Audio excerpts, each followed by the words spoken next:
So anyway, I'll be picketing. I'm not sure whether I'm going to do half a day in front of the post office or a whole day in front of the post office, and the next day I'll do the whole day in front of the courthouse.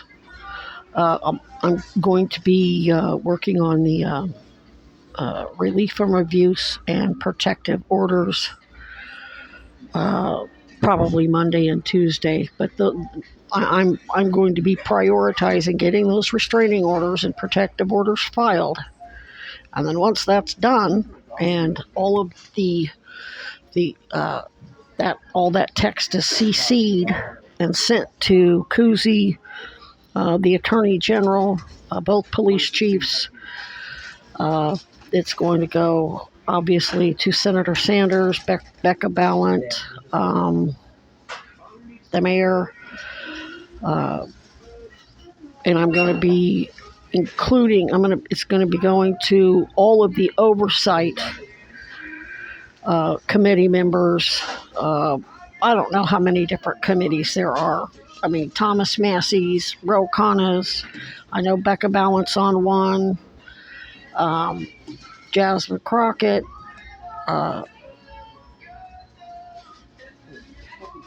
there's a bunch of them. I have to look all those emails up and make sure all those emails get typed in, but they're going to be getting the text that's going to be included in the affidavit, and I'm going to be taking photos, scans, basically, of all the documents, and I'll be uploading them to YouTube post. Probably be two different posts.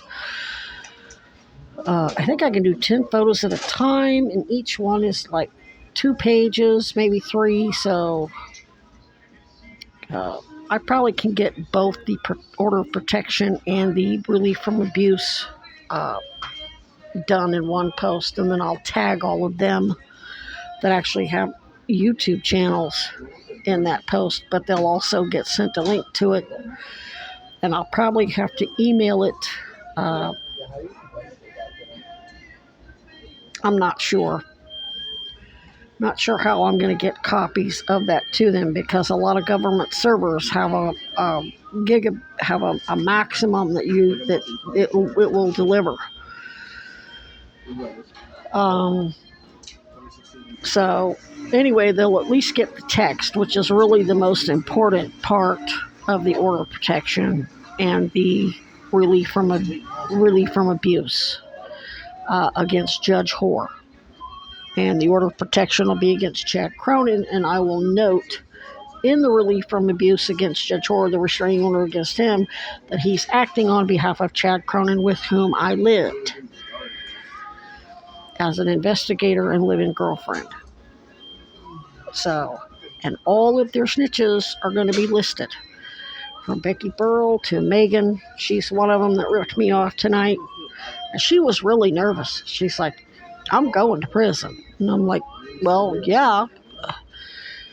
I tried to help her. I gave her the benefit of the doubt, and she made it real clear that she's been enthusiastically, she's no better than Becky Burrell or Autumn. They did what they did enthusiastically. Nobody's coercing them into doing anything. They're clearly narcissistic personality disorder. In AA terms, it's called they're constitutionally incapable of being honest with themselves or anybody else, so they cannot be helped. And that other lady that I filmed tonight, she's the same way. You cannot have a constructive, truthful conversation with her. She's always threatening me, you owe me money, you owe me money. And it's like, no, you ripped me off. Nobody owes you money. And that was the same crap Megan was saying. And they know better. Not only do I not owe anybody money, I always give people extra money, because the karma comes back to me. If they're legitimately out there trying to have money to eat and be able to buy a cup of coffee and survive the cold, and your morale's always, you're always more confident, you have better morale when you have some money in your pocket. So you know you can go into a coffee shop and buy a cup of coffee and use the frickin' warm bathroom. You're not forced to use that cold-ass, grungy-ass public bathroom in the park at City Hall Park, and they're not forced to go to the library. and have security up their ass every 10 minutes.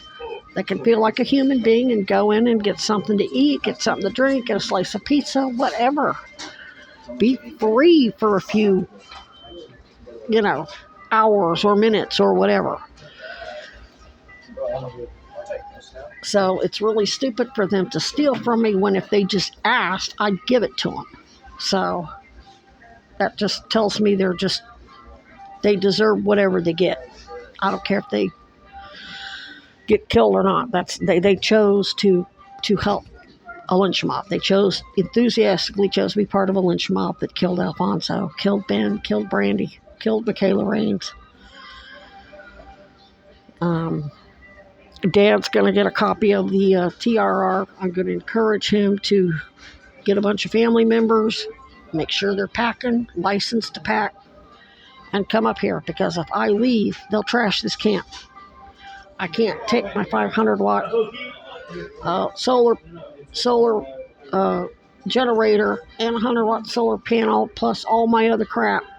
Not that I would need to take most of it, but there are some things I'm not going to leave here for the police snitches to come and raid and do with, whatever. The park ranger or whoever.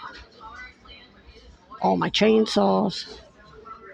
And I'll let him know that when he gets up here, the state of Vermont will fucking reimburse him through victim services. Or all he's got to do is get me on video a statement, and his lawyers can take action down there on their own. They don't need me down there. And he needs to do it, and he needs to do it quick, because they're doing all the stalling with the Epstein crap to have time to kill me, kill a bunch of other people, and kill him. And it's really stupid because we both have dead man switches. You idiots, you do not want Dad and I dead. You do not want all of those videos hundreds and hundreds of videos of your lynchings where you raped little kids, you raped women, you raped men, you abducted little kids from out of state, raped them. I mean, there's so many dead remains. There's so many remains of so many dead people scattered all over, and we got plenty of drunken confessions that give the location of where those bodies are on those tapes. Dad may even remember a lot of that. I don't. I was a kid, so I didn't understand who was who. Hell, I'm still not good with names now. We die, you got real fucking problems.